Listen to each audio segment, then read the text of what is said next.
రామపురం అనే చిన్న గ్రామం. చుట్టూ పచ్చని పొలాలు, దూరంగా పెద్ద అడవి. పగలు ఎంతో ప్రశాంతంగా ఉండే ఆ ఊరు, రాత్రి పడితే భయంకరంగా మారేది. ఆ గ్రామం చివరలో ఒక పాత ఇల్లు ఉండేది.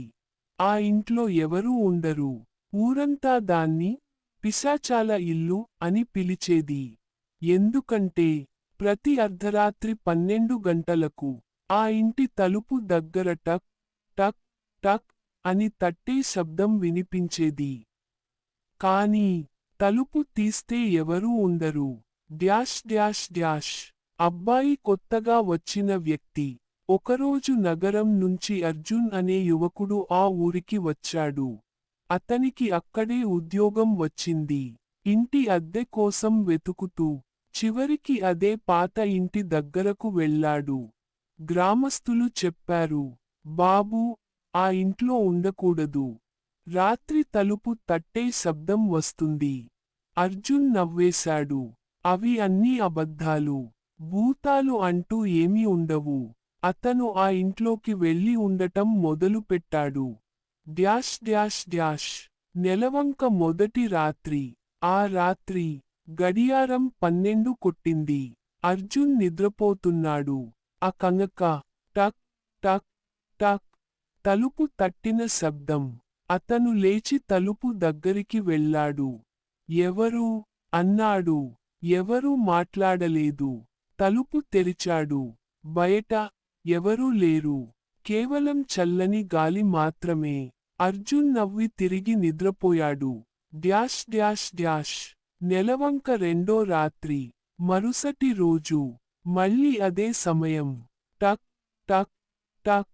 ఈసారి శబ్దం బలంగా ఉంది. అర్జున్ తలుపు తెరిచాడు. ఈసారి నేలపై తడి పాదముద్రలు కనిపించాయి. అవి ఇంటి లోపలికి వస్తున్నాయి. అర్జున్ గుండె వేగంగా కొట్టుకుంది. ఇది ఏమిటి? అతను వాటిని అనుసరించాడు. ఆ పాదముద్రలు అతని పడకగదిలోకి వెళ్ళి ఆ కనక మాయమయ్యాయి. Dash dash dash. నెలవంక మూడో రాత్రి. ఆ రోజు నుంచి అర్జున్కి భయం మొదలైంది. రాత్రి అయింది. అతను నిద్రపోలేకపోయాడు. గడియారం 12 కొట్టింది. ఈసారి తలుపు తట్టే శబ్దం కాదు. ఒక మహిళ ఏడుపు శబ్దం వినిపించింది. తలుపు తెరువు. నన్ను లోపలికి రానివ్వు. అర్జున్ చేతులు వణికాయి. అతను తలుపు దగ్గరకు వెళ్ళి అడిగాడు. నువ్వెవరు? అక్కడ నుంచి మెల్లగా ఓ స్వరం. నేను ఈ ఇంటి యజమాని. అర్జున్ భయంతో తలుపు కొద్దిగా తెరిచాడు. బయట నిలబడి ఉన్నది ఒక తెల్లని చీర కట్టుకున్న మహిళ. ఆమె ముఖం కనిపించలేదు. జుట్టు మొత్తం ముఖం మీద. Dash dash dash. భయంతో అరుస్తున్న ముఖం భయంకరమైన నిజం. ఆమె లోపలికి అడుగుపెట్టింది. ఆ కనక తల పైకి ఎత్తింది.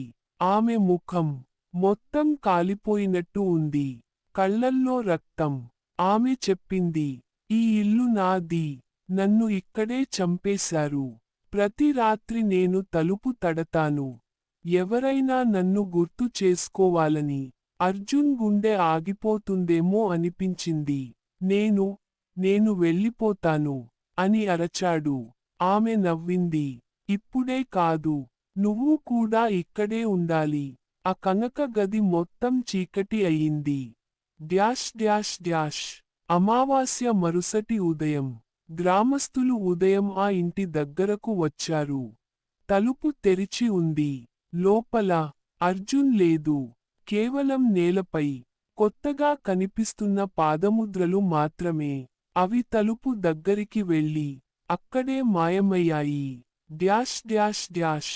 భూతం ఇప్పటికీ ఆ ఇంటి దగ్గరికి వెళ్తే ప్రతి రాత్రి టక్ టక్ టక్ అనే తలుపు తట్టే శబ్దం వినిపిస్తూనే ఉంటుంది.